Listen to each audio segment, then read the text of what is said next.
This is Sid Roth saying, I have a vision. Now is the set time to blow the trumpet in Zion. Blow a trumpet in Zion, sound it on the mountain. Blow a trumpet in Zion, for the day of the Lord is come. Shalom, Mishpucha. Shalom, family. Mishpucha is a Hebrew word. It means family, and we're the Mishpucha, the family with a Jewish heart, made up of Jewish and non-Jewish people that are one new man in Yeshua. Getting ready, Mishpucha, to blow the grandest shofar, the grandest ram's horn in Zion. We want everyone, everywhere, to hear the good news. We want everyone, everywhere, to be red hot for Yeshua. You may remember, I've interviewed several times Cal Pierce. He's the man that God commissioned to open up the healing room of John G. Lake in Spokane, Washington. And that same angel that was ministering with John G. Lake is in that room now. Well, he recently, Cal Pierce, sent me an email and told me about a young man by the name of Curry Blake. And he said, Sid, you really have to interview him.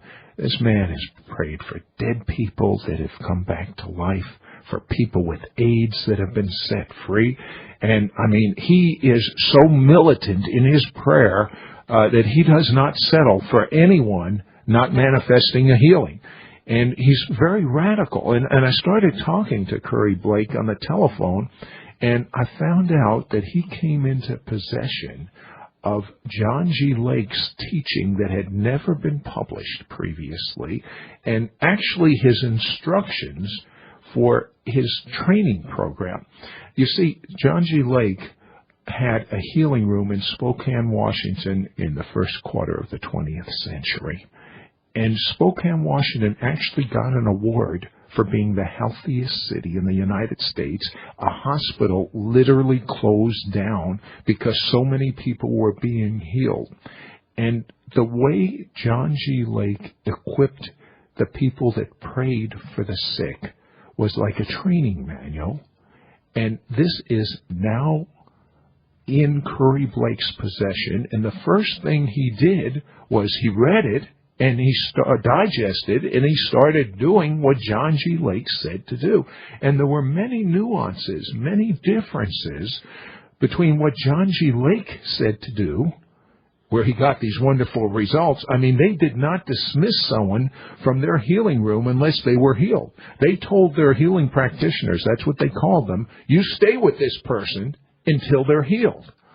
And today, it's very different. You go in a healing line, the evangelist lays hands on you, a couple of people have a manifestation of a healing, most people go home, and the majority of them never manifest their healing. But Curry Blake, when you're in a meeting, I'm talking about instant results. Tell me about one meeting you had, and tell me what you saw as far as people that were instantly healed. One young lady, we were in Asheville, North Carolina. We were praying for people predominantly that had cancer. Terminal cancer is generally the way that they term it. And she came forward. It was actually breast and female cancer. And she said she wanted prayer, so we started ministering to her the way that we do it, which is different from what most people do. But when we ministered to her, she instantly, she went to the restroom actually and checked herself and found out that everything was gone. And then we told her, go ahead and go to your doctor, be checked, get back with us. As she left, another man came forward to be prayed for that had cancerous tumors in his arm. He was scheduled for surgery. Instead of me praying for him, I sent the people out to grab the lady before she left, brought her back in, had her pray for the man, just told her, do what you saw us do. Pray for him the way we prayed for you. And she did so. And he was instantly healed. We've got the testimonies back, and the man is in Charlotte, North Carolina. I have his name on file. Everything can be checked out. It's verified.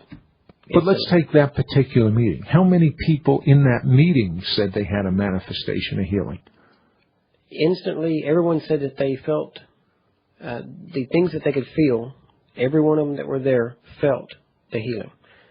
Now, the ones that were internal, different things going on, they got back with us later. So it really was a matter of, like I said, everybody that we know of that we prayed for has been healed. Well, Mishpocha, that's sure different than what your results are.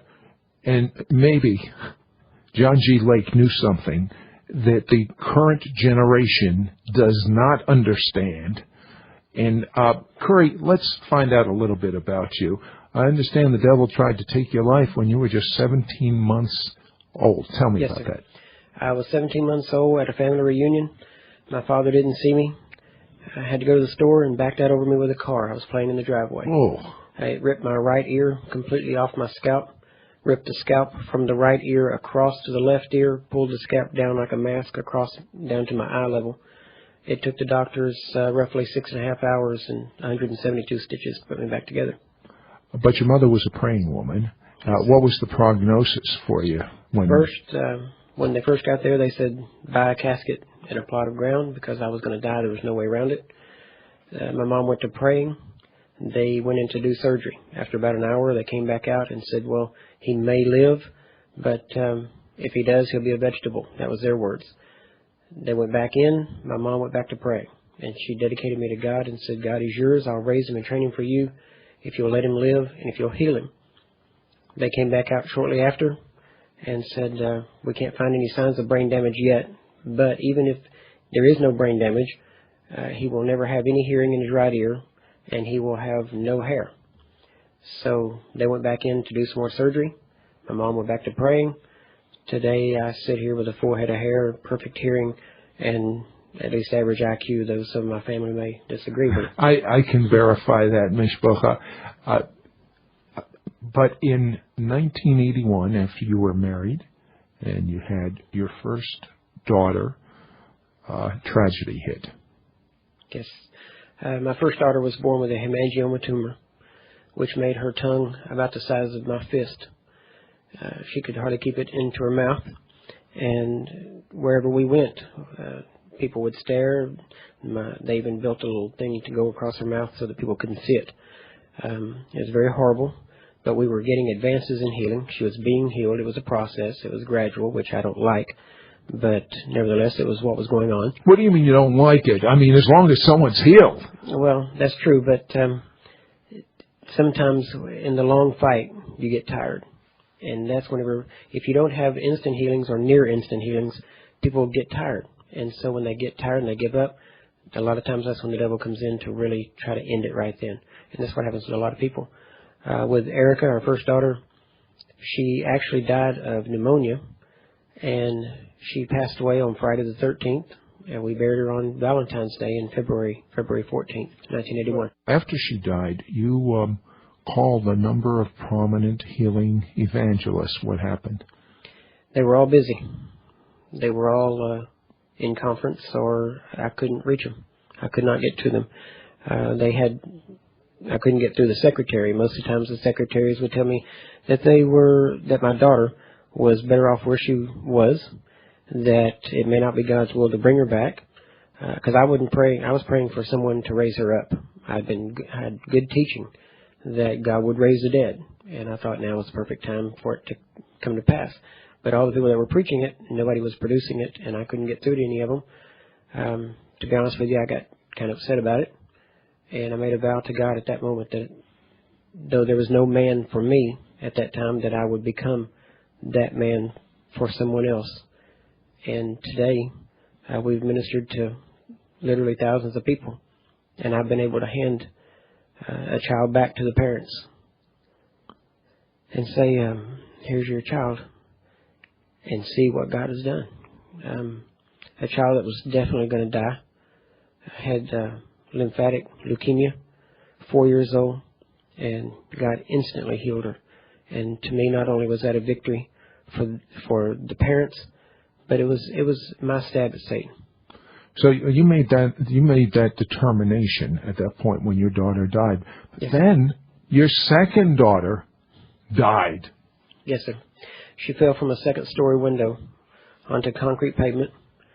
When she hit the ground, I was sitting at a table, and I saw something go past the window, so I got up to go see what it was. I didn't know it was my daughter. And when I got to her, she was lying face down on the concrete patio where she had tried to break her fall with her hands. When I picked her up, she was dead. There was no breath, no life, no heartbeat. I checked for everything. There was blood in her mouth, but none coming out. I picked her up, started walking around the patio. She was dead. It's that simple. I knew a dead body. I'd held dead bodies, and she was dead. And in my head, I kept hearing all over again the same thing. My first daughter's death, the burial. I saw the little white casket. I saw the people crying. I saw my pastor performing the funeral. My wife crying. Everybody there upset. In my head, I kept hearing voices saying, another one, you're losing another one. Oh, my God, not again, not again, not again. You're losing another one. It kept swirling around and around and getting louder and louder. But out of my mouth, I started saying, in the name of Jesus, you will live and not die. You will live and not die. In the name of Jesus, you will live and not die. And I was carrying her in my arms. She was still dead, no life. I started walking around the patio, getting louder and louder, and I had to get louder because the voices in my head were so loud. And so I kept getting louder and saying, in the name of Jesus, you will live and not die. This took place for about 15 minutes, roughly 15 to 20 minutes.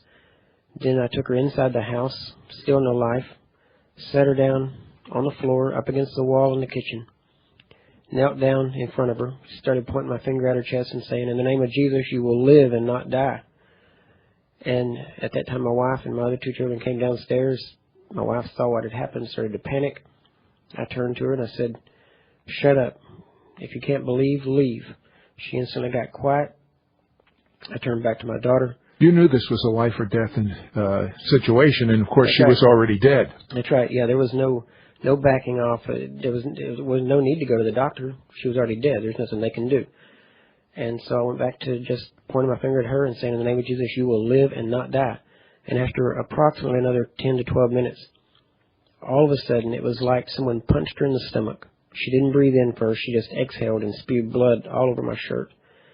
And I was that close to her, and her eyes started to focus. You could see her coming back. And the first thing she said when she looked at me was, Daddy, I'm hungry.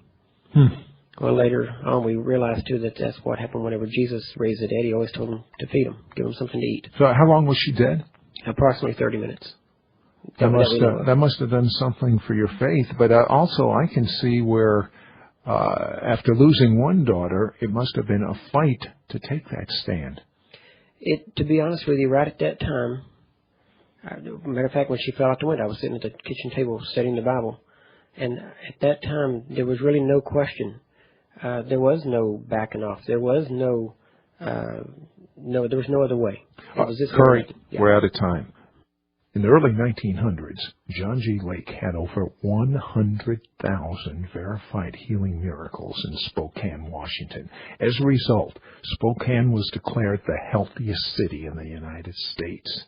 Recently, Curry Blake was given a copy of previously unavailable teaching material from John G. Lake. He did a special teaching cassette on Lake's teaching that we're making available right now for $10 postage paid. It's called John G. Lake's Divine Healing Secrets.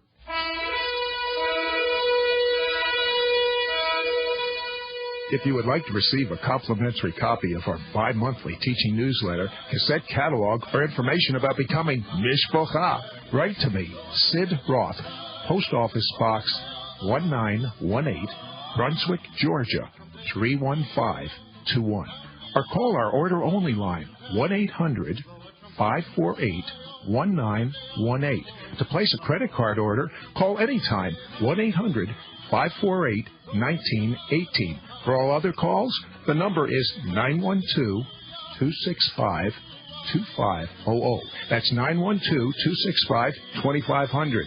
For a cassette tape of this week's broadcast, send $5 to Sid Roth, Post Office Box 1918, Brunswick, Georgia, 31521. Look us up on the web, www.sidroth.org. That's www.sidroth.org.